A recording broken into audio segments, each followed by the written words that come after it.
The following is a project of our nonprofit newsroom. Support Midcoast Morning and local journalism today at chly.ca/donate. Local news doesn't survive without local support.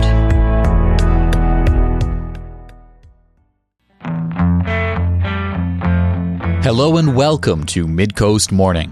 I'm Joe Pugh. Local government is willing to front the costs to bring a cardiac catheterization lab to Nanaimo. The Nanaimo Regional Hospital District Board unanimously passed a motion this month resolving to earmark up to $50 million to fund 100% of the cardiac catheterization lab as part of its funding commitments to that project and a new patient tower. A cardiac catheterization or cath lab allows for life-saving angiograms to be performed. Nanaimo is lacking the facility, while there are two south of the Malahat in Victoria. Currently, there is a single cardiologist working at Nanaimo Regional General Hospital compared to more than 24 in Victoria, according to advocacy group Fair Care Alliance. The Nanaimo Regional Hospital District is the branch of local government that provides funding to Island Health. This funding is for designated facilities, including equipment, land, and physical structures.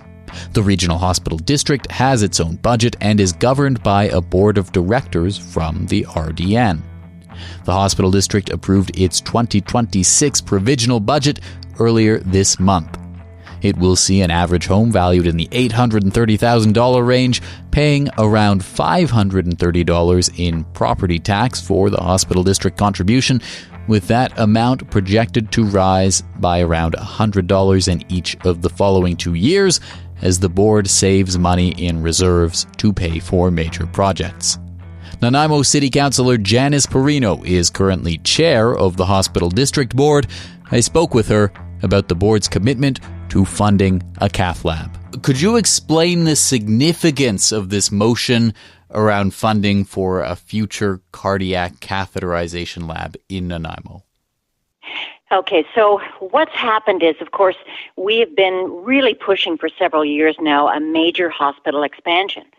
And one of the pieces of the tertiary program that we're lacking, which is one of the more important ones, which is the cardiac catheterization lab or surgical suites. And so what we've tried to do throughout this past year is help the government to see their way clear to giving us the project for the hospital expansion, including the cath lab or catheterization. And so what we did several months ago was we said, listen, out of our 40%, we'll pay up front the business plan to help to get them moving on that, because that's the very first stage, even for the hospital project as well as the cath lab. And then what we decided to do was we're thinking that the cath lab may be in a different area of the hospital campus than where the major expansion will go. So we talk about it as being a tower. It will probably be more bedrooms, more surgical suites, more imaging, more clinics, things like that. That would probably be in a separate location than the cath lab. We're not sure, but that's what we're assuming. So what we've said is, listen, when you get to that stage where you give us the project to do the major hospital expansion, if the first phase is the cath lab, because it's a much smaller portion of the project, we'll pay 100% for it to be done right away.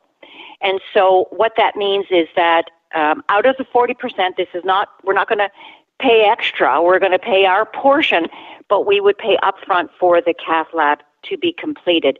Because if it's the first phase of the hospital expansion, it's a much smaller phase, could be done much sooner. So our feeling was, we know the government is struggling to manage all of the costs that they have, and so we've said, listen, we've got $100 million in the bank. We can not only pay for the business plan, but if you choose to go forward with the cath lab first, and because it's a smaller project, we'll pay for it upfront 100%. What is this going to change, practically speaking, for people living in the regional district between now and the end of the decade? Good question. So the issue for us is, as you know, Nanaimo is one of the fastest growing cities certainly in BC and throughout Canada. We're also one of the oldest, and that's because so many retirees move here. People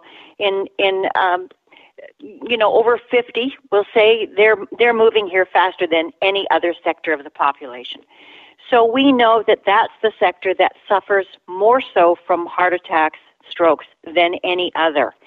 And if that's the case, then a cath lab would really be beneficial for us.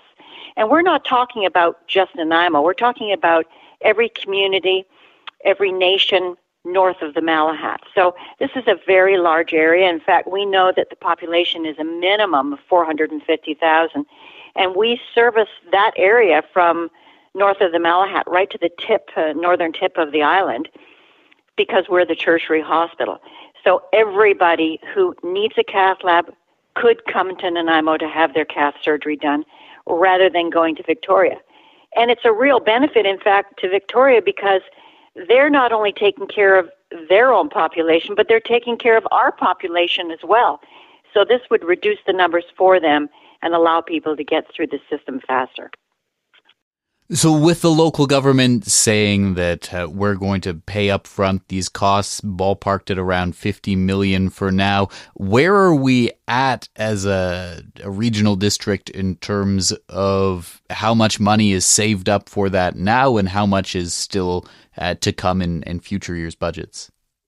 Okay, so we don't know whether or not the cath lab is going to be $50 million. We're just going to move $50 million over. That's really what the board wanted to do, was just put that into a separate account. So that aside, that's just a done deal. But it doesn't matter if the cath is $30 million or $80 million or $100 million. We'll be able to pay for it. We've just tucked over $50 million now into this other account, so that's not a problem. But we actually have $100 million saved so far to cover off our 40% of the entire hospital expansion project, as well as the cath lab.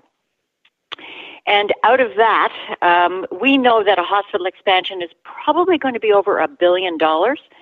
So we know 40%, we're going to have to save about 450 to 500 million, maybe more, depending on what the cost is by the time they do it. And so for us to be able to pay up front is not a problem.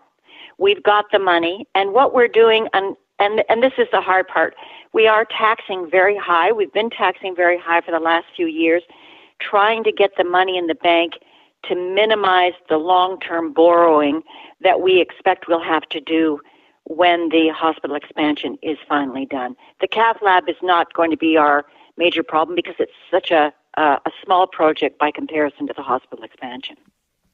So there are 5 main priorities listed for the Nanaimo Regional Hospital District. All of them are at various stages of development. Those are the patient tower replacement, or the new patient tower, new cancer center, this cath lab we've been talking about a lot so far, as well as a high acuity unit and a long-term care facility. What do you think people need to know about kind of the state of each of those priorities and how this news around the cath lab affects some of the other ones?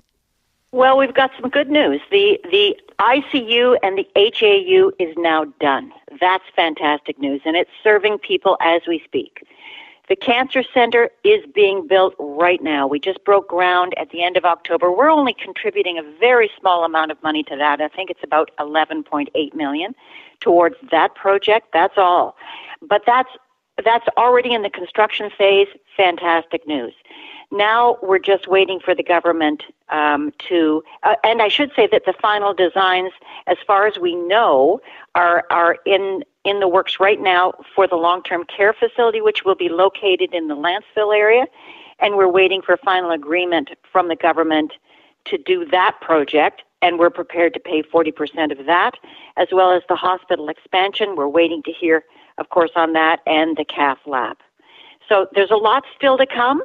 And what we're trying to do is make sure that we're ready for the long term and that we don't have to carry too much long-term debt financing, because that would be expensive. That's why we're trying to save it now. And the money that, if the government was to go ahead and say, okay, we're going to do the hospital expansion and the first phase is going to be the cath lab, if they were to do that and we were to pay it up front, it doesn't mean we're going to pay more money. it means we're going to, it's coming out of that 40% share that we have to pay no matter what. What kind of impact do you anticipate, or do you hope that this motion around prioritizing the ability to fund up front the cath lab, what do you think that'll have on the province and the other kind of systemic stakeholders on this? Well, that's a good question. And what our hope is that, we're trying to be creative. As well as being helpful, we're trying to be creative. We know the government is struggling to help to finance these big projects, and we know we need these big projects. So what we're saying is, we need it. We know you want to help, but there's only so much that the province can do. So let us help you by doing the business plan, because that's going to take a minimum of 6 to 12 months to do in itself. And, we can pay for that up front, get it done, and then should the first phase be the cath lab, we would in fact pay for that. So what we're trying to do is to say to the government, you've got the Surrey Hospital project going, you've got the Cowichan Hospital still going, that's got another year worth of construction. We're hoping to be the next one on the list of major projects. So if we can help them to get them to see their way clear to do this, we think that's a good plan. We're trying to be as cooperative and just respectful and helpful as possible.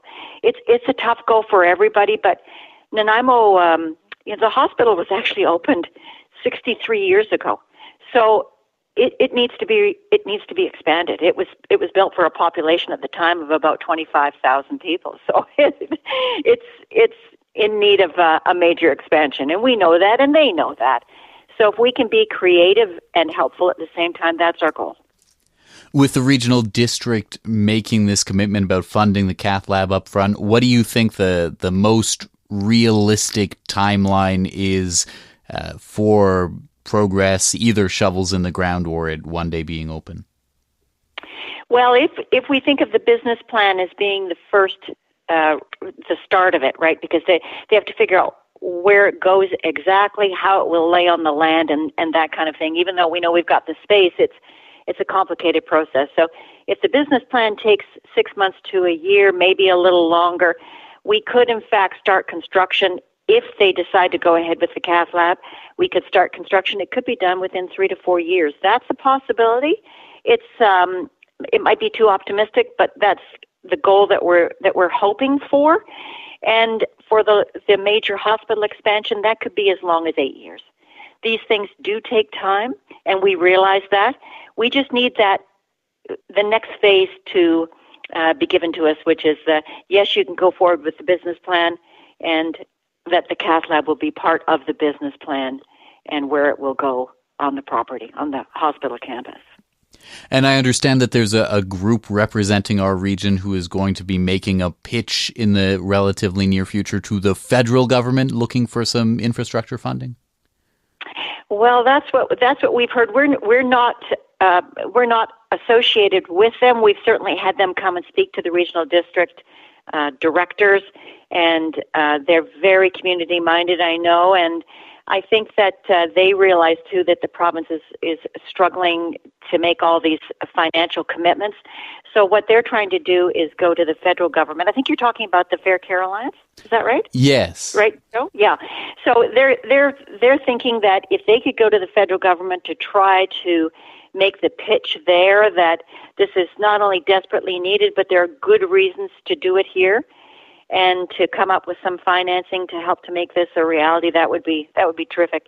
The truth is, this is a heavy commitment for our communities. I mean, our residents are paying very high for this to have the medical services that we need, and that will take us into the future. This isn't something that we're necessarily, going to get today, but wow, when you think 5, 10, 15, 20 years from now, our population needs this, and we're a growing, aging population. So this is vitally important. So that's what their goal is, to try and see if they can get some federal funding. It would be great if they could. When you talk about the model being that 40% of the costs are going to come from the regional district, and then the projected cost of a new patient tower being around $1 billion.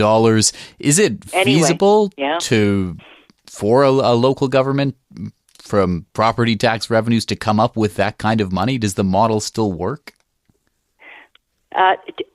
Honestly, no, not as effectively as it used to. With the construction costs these days, it's a very heavy toll for the residents to have to pay, and that's our problem sitting at the regional district, right? We're struggling with our taxpayers are just absolutely tapped out, and this includes all of us, right? This is including all of the directors at the table. This is a very heavy bill for all of our residents to pay, and we definitely feel like it's not a sustainable number to continue with.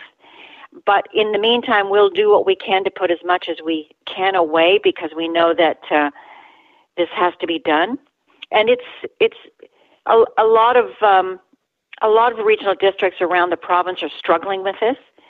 Some are paying less, some are paying more. Believe it or not, I've heard of different stories of groups that are paying 100% for different projects because they can't wait. It's not their 40%; they're actually going to pay for the whole thing. So, healthcare has changed over the years, and the construction, of course, has added to the burden. Tariffs, you name it, we've been slammed with it in this province. And I think, this government has really tried to do their share of hospital projects around the area, but we've got to be next. We've been waiting a long time, and it's so exciting to see what's been done with the cancer center and the finished, that when you see the ICU and the HAU and the incredible work that's being done. But we have, out of 19 tertiary services, I think we need 17. We've only got 2. So, cardiac care is a major one, and people, when they don't get the cardiac care that they need, they run the risk of not surviving it. So these are projects that have to be done. Is a good way for people to think of this motion and this commitment from the RDN, the Nanaimo Regional Hospital District, I should say, to fund the cath lab, is a good way to think of it being just that there were already plans to collect this significant funding for these various major projects, the patient tower and the cath lab, and this decision is more around prioritizing the cath lab and maybe even making the exceptional step of saying we're willing to cover up front all of the costs to make sure it gets done sooner. Yes, that's exactly it. It's because we know how important it is, and we want to do our share, and we're willing to do it up front to make sure that our residents and all of the residents from the Central and Northern Island get the care that they need. We need it all. But if the government does see their way clear to doing a cath lab first, as the first phase of the major hospital expansion, we're willing to put the money up front to make sure that it gets done and gets done as quickly as possible. If there are people in the community who are interested in seeing new healthcare infrastructure built, is there anything that they can do to kind of contribute to that process? Oh, what a great question. Well, in fact, the Nanaimo and District Hospital Foundation, which is the hospital foundation that helps to buy equipment for the Nanaimo Regional General Hospital, they are taking donations. In fact, what they have said is that they will raise $12 million towards a new cath lab, which would be fantastic. And they've also said that they're going to raise $100 million towards the major hospital expansion. Those are profound, absolutely profound statements to make. And so they're going to need all of us from the general public to help out where we can. And so, the fact is that we know this is needed. We want to do our share. We want to help our government to see their way clear and to giving agreement to these major projects. And through the Hospital Foundation, people can certainly, if they can, make a difference by donating there towards these major projects. Is there anything else you think it's important for people to know about either the regional hospital district budgets or the state of upcoming healthcare infrastructure in Nanaimo right now? Well, thank you for saying that. We're going to hold, obviously, the government. We're going to continue to advocate every single day if we have to. We know what our region needs. We know what the Northern Island needs, and as far as the tertiary hospital here in Nanaimo, and we're going to do our fair share to make sure that it happens. So we just appreciate and hope that the general public gets in touch with their own MLAs and helps to push this forward. So please, advocate on behalf of the hospital. It may save your life someday. Janice Perrino is chair of the Nanaimo Regional Hospital District Board. Midcoast Morning is part of our nonprofit newsroom project, supported by listeners like you. Keep this program on the air by funding it today with a monthly sustaining donation at chly.ca/donate. We've got tote bags and shirts if you need an incentive. Nanaimo's Regional Hospital District made a funding commitment with the goal of improving cardiac care in the region. At a meeting in which the board approved a provisional budget for next year, it unanimously passed a motion from Lanceville Mayor Mark Swain to earmark up to $50 million to fund 100% of a new cardiac catheterization lab as part of larger funding commitments to that project and a new patient tower. Donna Hayes is chair of the Fair Care Alliance, an advocacy group calling for improved healthcare in Nanaimo. She presented to the Regional Hospital District Board prior to their adoption of the motion. She spoke with CHLY's Lauren McKenzie about the road to bringing a cath lab to Nanaimo. Have you ever heard of another community, municipality, or regional district who has fully funded a cath lab or a service of its size before without provincial funding? No. Quite frankly, no. So the model for funding of hospital infrastructure is 40% by your regional district. That's on your property taxes. You see it as a health line, and 60% by the province. But if you read the motion closely, what the NRHD actually recognizes is that as part of a complete build out of those other tertiary programs, is that the next immediate need, critical care need, is a cardiac catheterization lab. And so as part of their overall funding towards that tertiary center of care, they're 40% of that, the tower, the cath lab, and those services that are required, they're prepared to upfront pay from their reserves the $50 million to build the cath lab, because they realize we're the oldest population in Canada. The number one killer of Canadians is heart disease. This is critical. We need this infrastructure, and we need it now. We can't afford to wait until the province has their 60% of funding. So they've come to the table as true leaders to stand up and say, we want to do this for the people that live, Central and North Island. And from my understanding, in your position as a director of the Nanaimo Hospital Foundation, you guys have hired consultants to already look at what this cath lab could look like at the NRGH. In your opinion, what will the timeline look like to get this cath lab up and running? Yeah, so, Fair Care and our partners who include and as a board member of the Nanaimo District Hospital Foundation, we understand we need to be creative and innovative in solutions on getting the healthcare that we need. So the foundation took a leadership role. They hired MAKE consultants to do a study where they examined 4 locations for a possible cath lab, 2 within the hospital, 1 a temporary facility and a freestanding build. MAKE Consultants has just done all the work for Surrey Hospital. These are the guys who know where it needs to go. They know how to outfit it and the size of it. They know what the costing of it is. And so we at the foundation took a leadership role to provide that study. And we've done that. We believe that a freestanding cath lab can be built and completed within 3 years. And our study shows that. And, it was really MSA, the doctors at MSA had input into that study. We had a cardiologist who runs a facility in the U.S. actually consulted and gave feedback. And so it's really a very comprehensive study, and it has real legs to stand on. So it's not one of those, hey, if we wish we could have that, maybe that's what that looks like. This is actually tangible. So we know what the costs are. We know what we need to service the people who live here. Mm-hmm. And after 2 years of advocacy work to get improved healthcare in Nanaimo, how does it feel for you to be one step closer to get this cardiac care service in Nanaimo? So the one thing I learned when we got the promise of the tower a year ago, Fair Care thought their work was done.